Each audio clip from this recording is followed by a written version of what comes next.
The problem is the Afghanistan has gone through 30 years of destructive war, civil war, outside intervention. It's wrecked. It's wrecked. And the question is, can we create a modern, kind of westernized, democratic nation state out of it? I don't see much evidence that we can. You go to Kabul. In Kabul, I tell people, they sell barbed wire by the mile. There is no important building that is not hidden behind a wall. Whether it be a bank, a hotel, an NGO office, an embassy, nothing. I mean, I stayed at a hotel. You had to know it was there. I mean, there's literally just this kind of wall. And then you can kind of see the cutout for the driveway and the cutout for the door. You come to the door, you beep. The guy comes out of the car, looks, okay, lets you in. Then they stop you, guys there with an AK-47. Another guy comes out with a mirror to check out under your vehicle, make sure there's no bomb. Then they let you through the second gate. Basically, the way we knew where our hotel was, we were across the street from the Iranian embassy, which you figured probably helped save us from any trouble, because nobody wanted to get the Iranians mad at them. So if you're going to set off a bomb in Kabul, you probably won't do it there, you'll do it somewhere else. But about 2 weeks after I came home on one of the main roads that we traveled on, near the American University and the social development or the rural development ministry, somebody set off a suicide bomb in a NATO convoy. We were there, we'd been there. I mean, this is a place, it's tragic, it's awful. But, if you look at Afghanistan and you say, do we have to be there for terrorism? The answer is no. Al-Qaeda is basically not there now. The Taliban, in my view, are kind of nasty folks, but there's a range. If you talk to Afghans, there are folks there who are much more jihadist-oriented, a lot of them who just hate the government.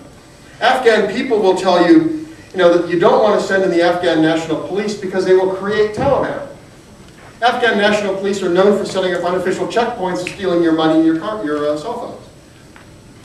We do not have government in a box to kind of plop in there and fix. And I would argue that, in fact, it's not needed for terrorism. The terrorists today, the real problem is the adjoining provinces of Pakistan. And we've seen terrorists can show up and be active in Yemen. They can be anywhere. So kind of war in Afghanistan is not giving us an answer to terrorism. It's tying us down in an enduring conflict where I don't see the obvious outcome of this. It really is tragic. There are very good people there who desperately want to build a good society, but it's not at all clear that we have the capability to do so, and certainly don't have staying power to last as long as it wanted to do so. What other reasons are there to stick around? Well, there's a tendency to want to be global cop, set international standards, and particularly humanitarian intervention. And humanitarian intervention strikes me as being the most attractive reason in many ways, because you look around the world, you look at conflicts, you look at the brutality, and there's a desperate desire to do something. One cannot look at what's happened in places like Burundi and Rwanda and Yugoslavia and elsewhere and not be horrified. Not be horrified. Mass slaughter. The problem is, what we found is it's very hard to do these. Number one is virtually none of them are easy. Almost all of them are kind of complex political situations. And many of them turn out badly even if the good guys win. We went into Kosovo. Oh, it's terrible. Ethnic cleansing. While we were administering Kosovo, the ethnic Albanians kicked out 250,000 Serbs, Gypsies, Roma, and others. Kind of under our noses. 250,000 gone. A few years ago, there was kind of a second round of violence, and there are still ethnic Serbs in refugee camps whose homes were burned down and destroyed. Well, those were our guys who did this. Our guys, it turns out, weren't very nice. And when they had the guns, they did other things.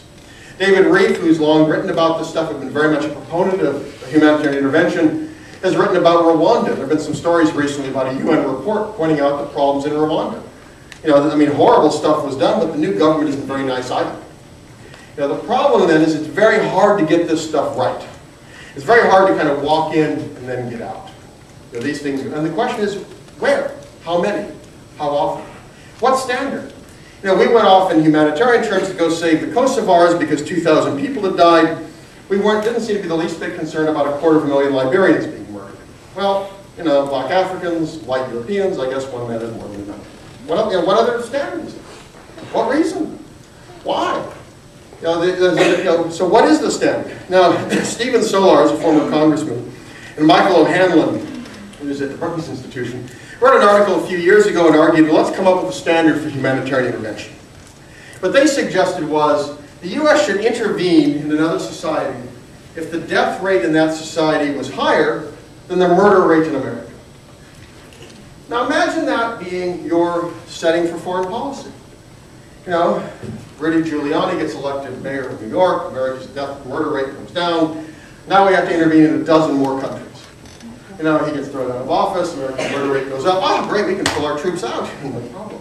I mean, it's an interesting kind of ivory tower approach to foreign policy, but it's lunatic. The question is, how often are we prepared to turn American personnel into constant guardians, essentially, of a large imperium? How many countries? For how long? Which sides? I mean, some of these sides aren't easy. I mean, in Kosovo, the U.S. diplomats were calling the KLA, the Kosovo Liberation Army, terrorists before we decided they were our allies and supported them. You know, very, very messy. I mean, I would argue the ultimate point of humanitarian intervention is that ultimately the U.S. government has its highest responsibility to its own people, including those in uniform, and that we should be very, very hesitant about getting involved in conflicts without something substantial at stake for our own society. Because of the high costs, because of all the unpredictability, because of the unintended consequences, because of all of these things that tend to spiral out. We just don't plan on it. Nobody goes to war assuming they're going to lose. We have lots of conflicts in history that have turned out far differently than anyone ever expected. Now, I would suggest as an alternative is a much more restrained foreign policy. Not a pushover. I want America to be stronger than other countries. I want us to be able to intervene if we need to and back up friends. But I want us to be what we call an offshore balancer. We shouldn't be worrying about who owns the Spratly Islands in East Asia. You know, it really is time for friends and allies to do a lot more. The Europeans have 10 times the GDP of the Russians. If anybody should worry about the security of Europe today, how about the Europeans? Now, I have friends who say, oh my goodness, you know, they don't want to do more.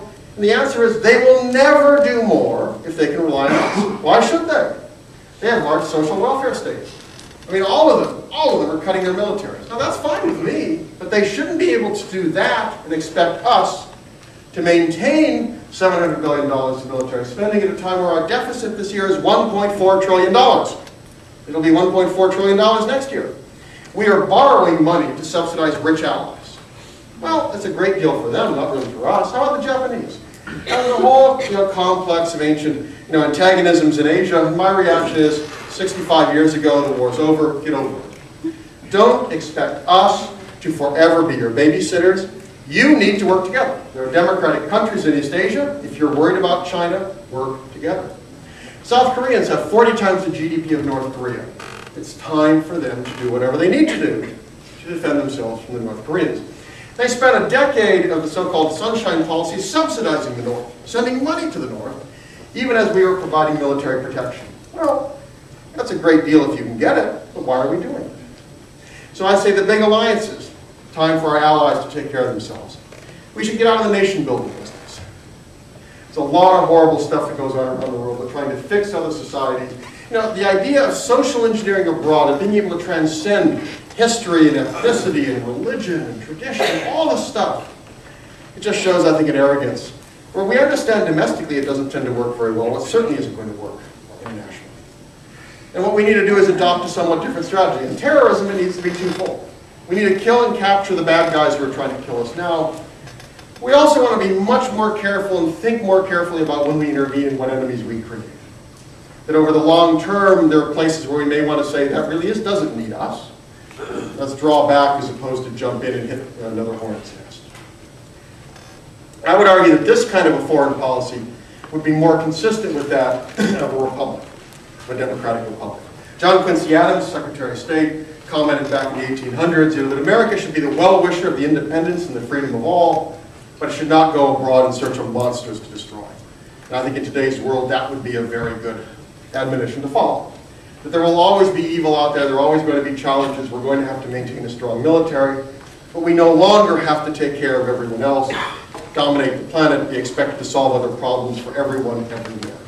It's not affordable, the risk is not worth it, I think, and it's not consistent with our character as a free and independent people. Thank you very much.